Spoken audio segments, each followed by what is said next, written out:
Hi friends, welcome to Viji's garden diary.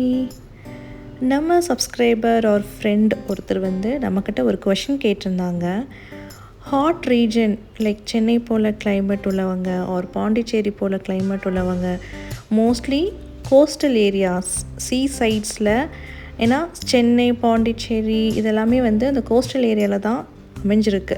So அந்த மாதிரி லொக்கேஷன்ஸில் எப்படி சக்குலன்ஸ் வளர்த்தலாம் அப்படிங்கிற கொஷனுக்கு தான் நான் இன்றைக்கி டீட்டெயில்டாக வீடியோவில் ஆன்சர் பண்ண போகிறேன். ஸோ நீங்கள் இந்த மாதிரி கோஸ்டல் ஏரியா லொக்கேஷன்ஸில் நீங்கள் வசிச்சுட்டு வந்துட்டுருக்கீங்கன்னா கண்டிப்பாக இந்த வீடியோ ரொம்ப ரொம்ப உங்களுக்கு யூஸ்ஃபுல்லாக இருக்கும். ஸோ வீடியோவை எண்டு வரைக்கும் பாருங்கள். வீடியோக்குள்ளே போகிறதுக்கு முன்னாடி இதான் முதல் தடவை நம்ம சேனலில் நீங்கள் வீடியோ பார்க்குறீங்கன்னா உங்களுக்கான சின்ன இன்ட்ரோ.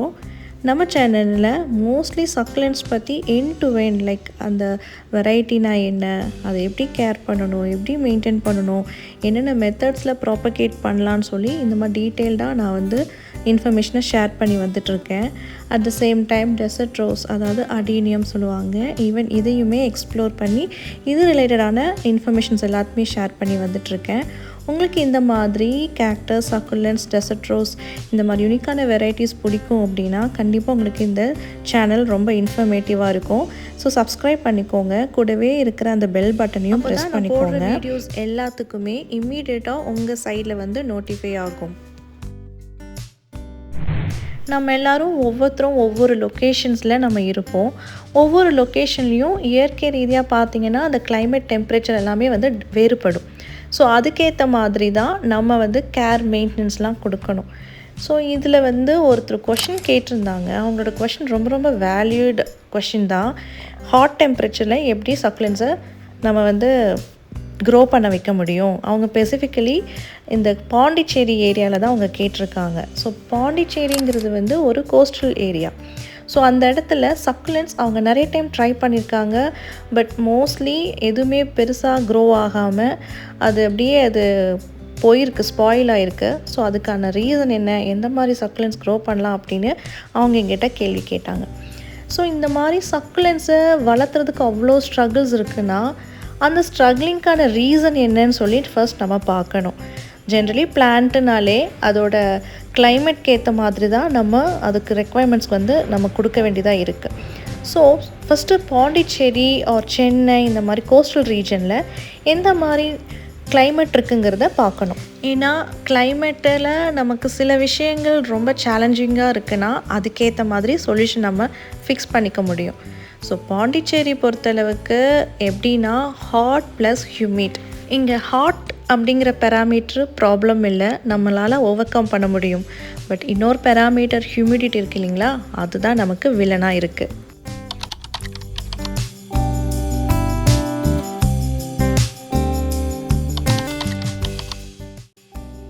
ஹியூமிடிட்டிங்கிறது ஈரப்பதங்கள் அப்படின்னு சொல்லலாம். அதாவது ஒரு தண்ணி அதிகமாக இருக்கக்கூடிய இடத்துல தான் இந்த மாதிரி காற்றில் தண்ணீர் அப்படியே பரவும். அதுக்கு பேர் தான் ஹியூமிடிட்டின்னு சொல்லுவாங்க. ஸோ இந்த மாதிரி ஹியூமிடிட்டி மலைப்பகுதியில் அதிகமாக இருக்கும், ஹில் ஏரியாஸில் அதிகமாக இருக்கும்.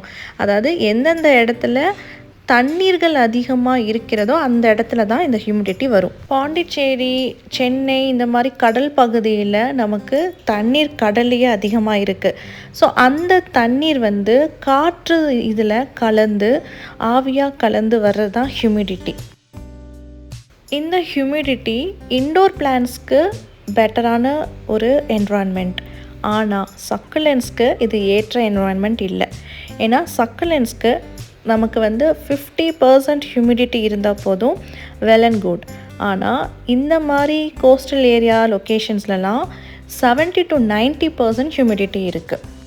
இவ்வளோ பர்சன்டேஜ் ஆஃப் ஹியூமிடிட்டி இருக்கிற லொக்கேஷனில் நம்ம ஹியூமன் பீயிங்காக இருக்கிறதுனால நமக்கு ஸ்வெட்டிங் மூலிமா அது கன்வெர்ட் ஆகி வெளியே எக்ஸ்போஸ் ஆகும்.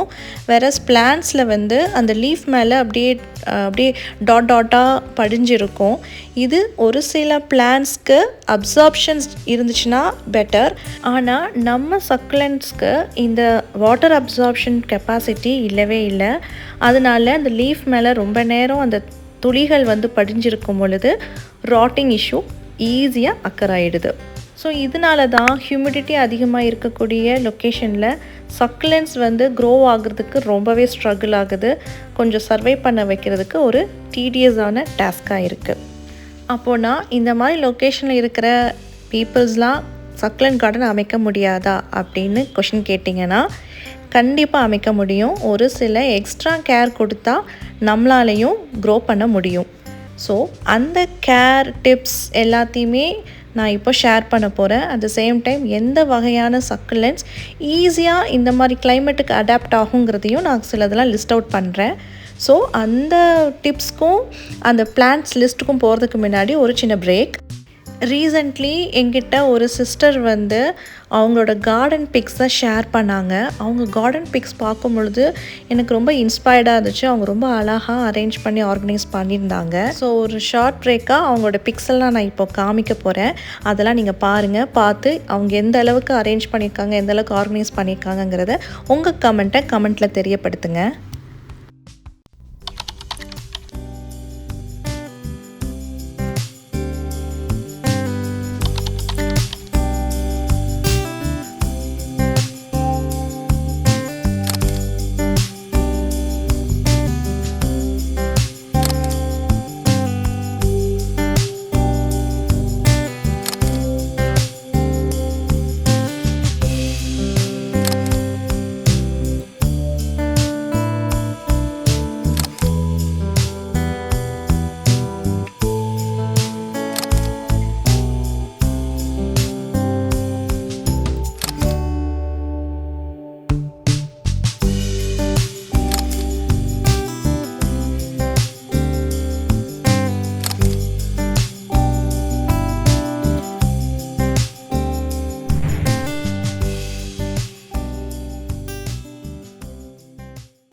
சாயில் மிக்ஸில் ரொம்பவே கிரிட்டியாக இருக்கணும்.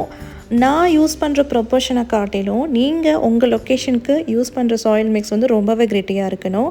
ஸோ என்னோடய சஜஷன் என்னென்னா, நீங்கள் வந்து 50:50 ரேஷியோலையே நீங்கள் எடுத்துக்கலாம். அதாவது 50% கார்டன் சாயில் அண்ட் 50% பெர்லைட்டாக இருக்கலாம், ரைஸ் ஹஸ்காக இருக்கலாம், ஒரு பிமி ஸ்டோனாக இருக்கலாம். சம்திங் ஏதாவது கிரிட் அதிகமாக ஆக்கக்கூடிய ஒரு பர்டிகுலர்ஸை வந்து நீங்கள் யூஸ் பண்ணிக்கலாம். ஸோ இந்த மாதிரி 50:50 நீங்கள் வந்து யூஸ் பண்ணும் பொழுது அது ரொம்ப கிரிட்டியாக மிக்ஸ் ஆகும். ப்ளஸ் சாயில் மிக்ஸில் ஃபங்கிசைடு அப்படிங்கிற ஒரு பவுடரையும் யூஸ் பண்ணிக்கோங்க. நமக்கு அடீனியம்ஸ்க்கு வந்து நான் யூஸ் பண்ணுறது சாஃப் ஃபங்கிசைடு யூஸ் பண்ணுவேன், ஆர்எல்ஸ் பெவிஸ்டன் ஃபங்கிசைடு யூஸ் பண்ணுவேன். ஏதோ ஒரு பிராண்ட், ஆனால் ஃபங்கிசைட் பவுடரை நீங்கள் சாயில் மிக்ஸில் யூஸ் பண்ணிக்கோங்க.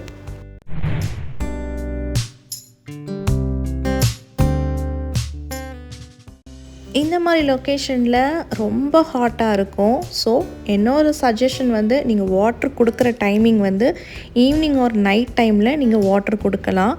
அண்ட் வாட்ரு கொடுக்கும் பொழுதும் நீங்கள் பேஸில் கொடுங்க. அந்த லீஃப் மேலே அப்படியே ஷவர் பண்ணுற மாதிரி வாட்ரு கொடுக்க வேண்டாம். நீங்கள் வாட்ரு கொடுக்குறத நீங்கள் வந்து அந்த லீஃப் சாயில் மிக்ஸில் மட்டும்தான் கொடுக்கணும். ஏன்னா ஆல்ரெடி நம்ம ஏரில் அந்த வாட்டர் பார்ட்டிகல்ஸ் வந்து நல்லாவே ஷேர் ஆகிட்டுருக்கு. ஸோ அது மூலமாக தான் நம்ம சக்லன்ஸ்க்கு மேலே அந்த ஸ்வெட்டிங் மாதிரி வரும். ஸோ ஆல்ரெடி அதை தண்ணியில் கொஞ்சம் இருக்கிற மாதிரி ஒரு சிச்சுவேஷனில் திருப்பி நீங்கள் வாட்டர் கொடுக்கும் பொழுது மேலே போர் பண்ணக்கூடாது. ஸோ நீங்கள் கொடுக்குறது நீங்கள் சாயில் பேஸில் கொடுக்குறது நல்லதாக இருக்கும். அண்ட் வாட்டருமே சாயில் நல்லா ட்ரையாக இருந்தால் மட்டும் கொடுங்க.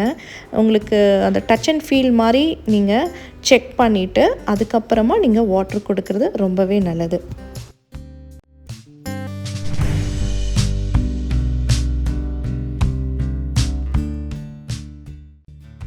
ஆல்சோ நீங்கள் வாட்டர் கொடுக்கும் பொழுது வாட்டருக்குள்ளே ஃபங்கிசைடு லிக்விடை நீங்கள் கொஞ்சம் மிக்ஸ் பண்ணி கூட கொடுக்கலாம்.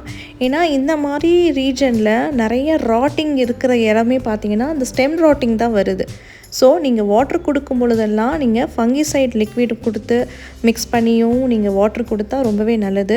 நான் இது எக்ஸ்பெரிமெண்ட் பண்ணி பார்த்ததில்ல, பட் நான் அனலைஸ் பண்ணதில்லை. இந்த மாதிரி ஃபங்கிசைட் லிக்விடை வாட்டரில் மிக்ஸ் பண்ணி கொடுத்தா ராட்டிங்கை கம்மி பண்ணலான்னு சொல்லி டேட்டா சொல்லுது. ஸோ அதை வச்சு தான் நான் உங்களுக்கு சஜஸ்ட் பண்ணியிருக்கேன்.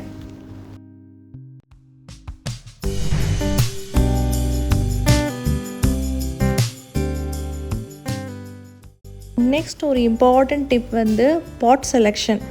இந்த மாதிரி ஹியூமிட் இருக்கக்கூடிய ரீஜனாக இருந்தீங்கன்னா நீங்கள் சூஸ் பண்ணுற பாட் வந்து பிளாஸ்டிக்காவோ செராமிக்கோ இல்லாமல் பெட்டர் டெரக்கோட்டா பாட்டை நீங்கள் சூஸ் பண்ணிக்கோங்க. மண் பாட்டுன்னு சொல்லுவாங்க இல்லையா, மண்ணில் செய்வாங்க இல்லையா, அந்த மாதிரி பாட்டுக்கு போகிறது ரொம்பவே நல்லது. ஏன்னா ஏர் மூலயமா நமக்கு அந்த வாட்டர் வேப்பர் சேஞ்ச் ஆகி ஏர்லேயே வாட்டர் கண்டென்ட் வருது. ஸோ உங்களுக்கு அந்த ஏரியா ஃபுல்லாக ஹியூமிடிட்டியாக இருக்கும் பொழுது அந்த ஈரத்தன்மை சீக்கிரமாக சாயிலேருந்து அப்சர்வ் பண்ணி எடுக்கக்கூடிய கெப்பாசிட்டி அந்த மண் தொட்டிக்கு தான் இருக்குது. ஸோ நீங்கள் டெராக்கோட்டா பாட் எடுத்தால் ரொம்ப நல்லது. இந்த மாதிரி லொக்கேஷன் இருக்கிறவங்க பிளாஸ்டிக்கை தவிர்த்துருங்க, டெராக்கோட்டா பாட்டை எடுத்துக்கோங்க. ஆல்சோ இந்த டெராக்கோட்டா பாட் வந்து அந்த சூட்டுத்தன்மையை நீக்கி கொஞ்சம் சில்னஸை அந்த பிளான்ஸ்க்கு கொடுக்கும். அது ஒரு ரீசன். ப்ளஸ் ரொம்ப வெப்பமாக இருக்கக்கூடிய நேரத்தில் கொஞ்சம் இந்த வாட்டர் மாலிகல்ஸையும் அப்சர்வ் பண்ணுறதுக்காகவும் இருக்கும்.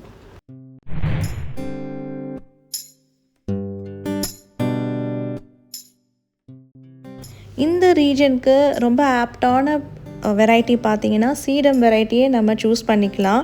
சீடம் வெரைட்டியோட லீஃப் பார்த்தாலே உங்களுக்கு தெரியும், ரொம்ப அப்படியே கெட்டியாக ரொம்ப தின்னாக இருக்கும். ஸோ என்ன அடித்தாலும் இவன் தாங்குவான் அப்படிங்கிற மாதிரியான ஒரு வெரைட்டி தான் அந்த சீடம் வெரைட்டி. ஸோ இதை நீங்கள் சூஸ் பண்ணிக்கலாம்.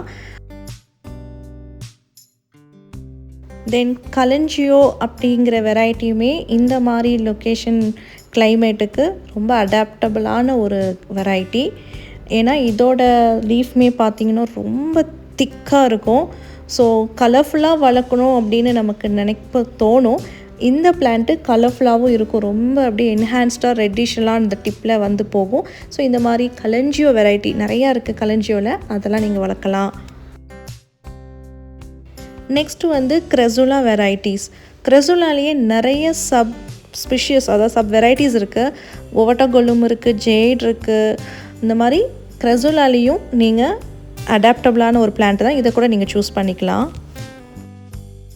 நெக்ஸ்ட்டு வந்து ஏனியமும் நம்ம கார்டனில் ஆட் பண்ணிக்கலாம் இந்த மாதிரி கிளைமேட்டுக்குன்னு. நான் ஆர்டிக்கலை படிச்சிருக்கேன், பட் இது எந்த அளவுக்கு ப்ராக்டிக்கலி ஒர்க் ஆகும்னு எனக்கு தெரியல. பட் ட்ரை பண்ணி பார்க்கலாம். ஏன்னா டேட்டா பொறுத்தளவுக்கு இதுவுமே ஹியூமிடிட்டிக்கு உகந்த பிளான்ட்டுன்னு சொல்கிறாங்க. தென் ஆலியோவேரா, ஆலியோலேயே நிறையா சக்குலண்ட்லேயே வெரைட்டிஸ் இருக்குது. அண்ட் ஹவோதியா இருக்குது. இதுவுமே நல்லா அடாப்ட் பண்ணக்கூடிய பிளான்ட்ஸ் தான். ரொம்ப டிஃபிகல்ட்டான வெரைட்டி அப்படின்னு பார்த்தா இந்த மாதிரி ஈச்வெரியா தான் டிஃபிகல்ட்டாக சொல்லியிருக்காங்க. ஏன்னா இதோட லீவ்ஸ்லாம் பார்த்திங்கன்னா ரொம்ப காம்பேக்டாக இருக்கும். ஸோ ஆல்ரெடி நம்ம ஏரில் அந்த வாட்டர் கண்டென்ட் இருக்கும் பொழுது அது அப்படியே இந்த லீஃப் மேலே ஸ்டே ஆகும் பொழுது அந்த இடுக்குகளுக்குலலாம் வந்து அந்த ஈரத்தன்மை இருக்கும். அது ரொம்ப நேரத்துக்கு அப்படியே வித் ஸ்டாண்டாக இருந்துச்சுன்னா இந்த மாதிரி ஈச்வெரியாலாம் ரொம்ப நெருக்கமாக இருக்கு இல்லையா, ஸோ இது வந்து சீக்கிரமாக ராட் ஆகி மேக்ஸிமம் அது அப்படியே போகிறதுக்கு ஸ்பாயில் ஆகிறதுக்கு வாய்ப்பு இருக்குது. ஸோ இந்த மாதிரி ஈச்வெரியா நெருக்கமாக இருக்கக்கூடிய காம்பேக்டாக இருக்கக்கூடிய லீவ்ஸ் வெரைட்டிஸ் எல்லாமே நம்ம அவாய்ட் பண்ணிக்கலாம். பட் ஈச்வெரியாவில் இந்த மாதிரி பெரிய பெரிய வெரைட்டி இருக்குது, கிபி ஃப்ளோரான் இருக்குது. ஸோ இதெல்லாமே அடாப்ட் ஆகும், ஓரளவுக்கு சர்வைவ் ஆகும். இந்த பிளான்ட்டை நம்ம சூஸ் பண்ணிக்கலாம். தென் கேக்டஸ் சூப்பராக சர்வைவ் ஆகும். சக்குலன்ஸை கம்பேர் பண்ணும்பொழுது கேக்டஸ் ரொம்ப அழகாக இந்த மாதிரி ரீஜனில் அப்படியே க்ரோவ் ஆகி வரும். ஸோ இதுவும் நீங்கள் உங்கள் கார்டனில் ஆட் பண்ணிக்கலாம். இன்றைக்கான வீடியோ ரொம்ப இன்ஃபர்மேட்டிவாக இருந்திருக்கும்னு நான் நம்புகிறேன். மெயின்லி கோஸ்டல் ரீஜன் லொக்கேஷன்ஸில் இருக்கக்கூடிய பீப்புளுக்கு, சப்ஸ்கிரைபர்ஸ்க்கு ஒரு ஃப்ரெண்ட்ஸ்க்கெல்லாம் இது ரொம்ப இன்ஃபர்மேட்டிவாக இருந்திருக்குன்னு நான் நம்புகிறேன். அப்படி இருந்தால் லைக் பண்ணுங்கள், கமெண்ட் பண்ணுங்கள். இதே மாதிரி உங்களுக்கு வேறு என்ன டவுட்ஸ் இருந்தாலும் நீங்கள் கொஷின்ஸை கமெண்ட்டில் போடுங்க. ஏன்னா இந்த டாபிக் ரிலேட்டடாக நான் டீட்டெயிலாக அனலைஸ் பண்ணும் பொழுது சீரியஸ்லி எனக்குமே அது ஒரு விதமான லேர்னிங்காக இருந்துச்சு. ஸோ அதே சமயம் இங்கே நான் வந்து ஒரு ஃப்ரெண்ட்லி டிஸ்க்ளைமர் நான் போட்டுடுறேன். இந்த மாதிரி சஜஷன்ஸ் எல்லாமே நான் ஆர்டிக்கலில் அனலைஸ் பண்ணி நான் கலெக்ட் பண்ண டேட்டாவை தான் நான் இந்த vlogல ஷேர் பண்ணியிருக்கேன், சஜஸ்ட் பண்ணியிருக்கேன். மற்றபடி இது வந்து என்னோடய எக்ஸ்பீரியன்ஸ் இல்லை. ஏன்னா நான் இருக்கக்கூடிய ஏரியாவில் வந்து இந்த அளவுக்கு ஹியூமிடிட்டி இல்லை. ஸோ இந்த கிளைமேட்டுக்கு சக்குலன்ஸ் நான் வளர்த்தியோ இல்லை எனக்கு தெரிஞ்சவங்க யாராவது வளர்த்தி எனக்கு எக்ஸ்பீரியன்ஸ் ஷேர் பண்ணது யாருமே இல்லை. என்னோட டீட்டெயில்டு அனாலிசிஸ் மூலமா நான் கலெக்ட் பண்ண டேட்டாவை தான் நான் ஷேர் பண்ணியிருக்கேன். நெக்ஸ்ட் அப்கமிங் வீடியோவில் அதர் லொக்கேஷன்ஸ் எல்லாத்துக்குமே கவர் பண்ணுறேன். இன்னைக்கான video mainly for coastal region லொக்கேஷன்ஸ்க்கு. So bye, take care, happy gardening.